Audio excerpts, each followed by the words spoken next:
আমরা সবাই সিনেমা দেখতে ভালোবাসি, কিন্তু ইন্টারন্যাশনাল প্রোগ্রামাররা যখন ভারতের গল্পগুলোকে বিশ্বমঞ্চে বেছে নেয় তখন প্রাইডটা একদম অন্য লেভেলে চলে যায়। গত ভিডিওতে আমি যে এক্সক্লুসিভ ক্যাটাগরির কথা বলেছিলাম সে প্রেস্টিজিয়াস টিফের প্ল্যাটফর্ম সেকশন, আর এবছর সেখানে মাত্র 12টি গ্লোবাল ফিল্মের মধ্যে লড়াই করছে নাগাল্যান্ডের ডিরেক্টর থেজা রিওর আঙ্ক।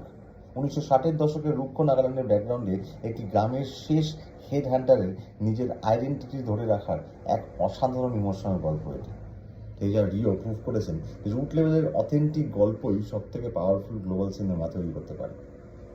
আর এই সুন্দর সিনেম্যাটিক জার্নিটা শুধু ফিচারে আটকে নেই, এবারের শর্টকাট সেকশনটাও কিন্তু মারাত্মক প্রমিসিং, যেখানে Oscar nominated all that bridge খ্যাত ডিরেক্টর সৌনক সেন ফিরছেন ওনার নতুন শর্ট প্রজেক্ট টার্মাইট নিয়ে।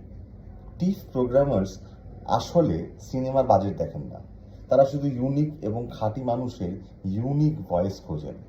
আর একজন মেকার হিসেবে আমার কাছে সব থেকে বড় পাওনা হলো এই গ্লোবাল লাইন আপের ভেতরে লুকিয়ে থাকা একটা দুর্দান্ত সাউথ এশিয়ান শর্ট ফিল্ম, যার পেছনে জড়িয়ে আছে আমাদের কলকাতার ফিল্ম ইন্ডাস্ট্রির একটা মস্ত বড় গর্বের কানেকশন। বেঙ্গল থেকে সরাসরি টরন্টো পাড়ি দেওয়া এই টিমটা কারা?